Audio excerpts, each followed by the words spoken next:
Hello guys, this is Don's Movies and welcome to the 9th episode in the Races of Azeroth series. In this one, I will be covering the Tol'vir. Now the Tol'vir are not only these mysterious titan creations that were recently introduced to the game, but they also have a history just filled with bad luck, so without further ado, let's just get into their lore.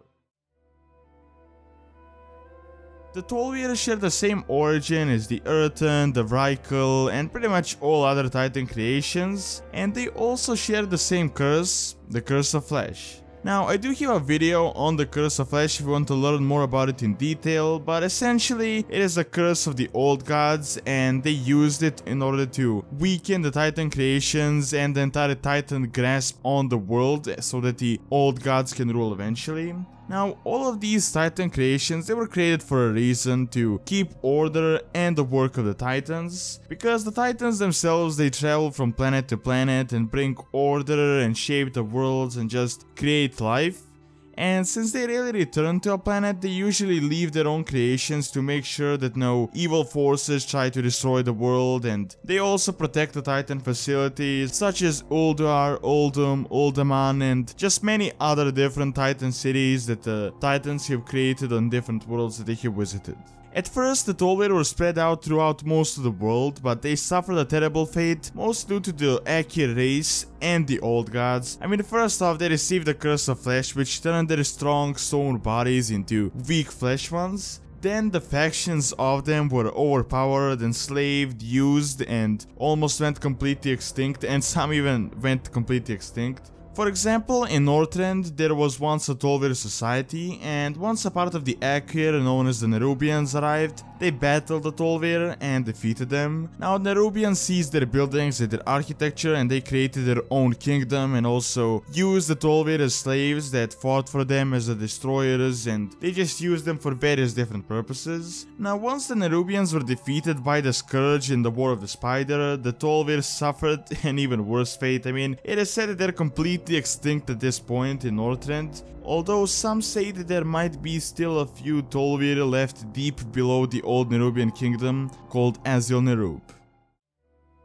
On the completely different part of the world, all the way south, there is another part of the Akir known as the Kiraj, and they also overthrew another faction of the Tol'vir and they took over the Titan research station and named it Ankiraj. An even worse thing went down there with the twin emperors and Khatoon and their obsidian creations that they made in order to battle the dragons in the War of the Shifting Sands. And they resembled the Tol'vir in a form of a statue, and they were extremely powerful, being able to absorb enemy magic and then cast it on their enemies from a distance and from up close, and they were extremely deadly, and the Bronze Dragonflight even to this day is scared of them. On another completely different part of the world in the Eastern Kingdom, there is a Titan city called Uldaman, and it is suggested that there was some Tol'vir there as a part of like a defense arsenal for the city, but at this point there is like no trace of them ever being there, even though it would logically make sense for them to be in that city. So really the only place where the actual Tol'vir survived and they still live in is Uldum. Now, until Cataclysm, Uldum was a mystery, and many thought it was just a different name for the Caverns of Time, or that it was located somewhere in Teneris, like beneath Teneris or something like that. But it turned out to actually be on the southern part of Kalimdor, just hidden by a Titan cloaking device that was damaged during the Cataclysm, and thus we were able to reach the zone. At this point, the purpose of Uldum is not really certain, but it was confirmed that if Elgalon decided that the world was to be destroyed, that he would have done so from Uldum, like that would destroy the entire world. And Uldum is also said to be a titanic playground where they test out these certain devices and very dangerous weapons that they can use against evil forces.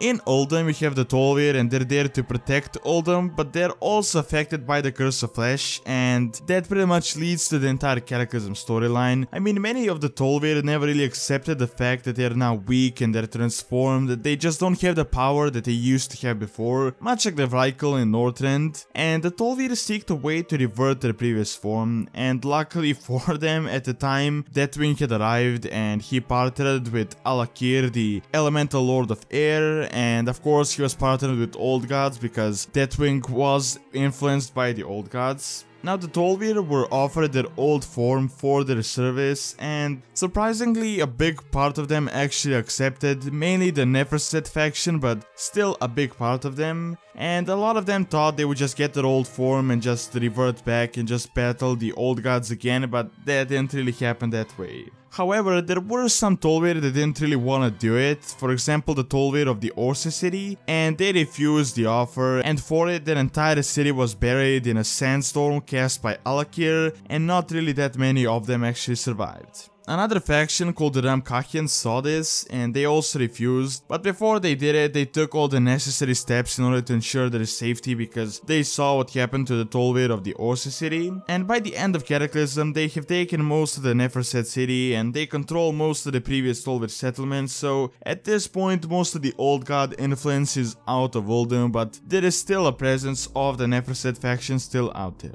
When it comes to the appearance of the Tol'vir, they have a humanoid upper torso, while their other bottom half mostly resembles that of a lion or a tiger or a jaguar, and also some of the bigger Tol'vir have wings, and before that they had like stone wings when they had their stone form, and when they had their stone form on average they were bigger, and they also had like these different crystals placed on their body, and they were just generally more powerful. But now with the Curse of Flesh it is a bit different, but they still do really resemble their old form.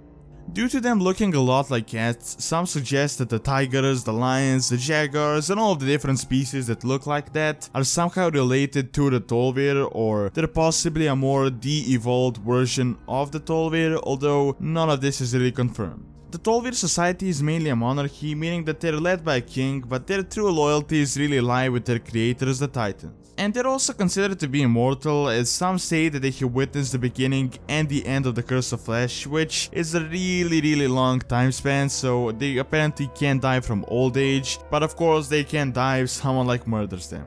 When it comes to the Tol'vir religion, it is really one big mystery. I mean, there are some speculations of the light, but not exactly the traditional light that the other races practice. While the sun is a really big part of their society, and their priests are actually called sun priests, but the entire role and the origin and what they really see in the sun still remains a mystery.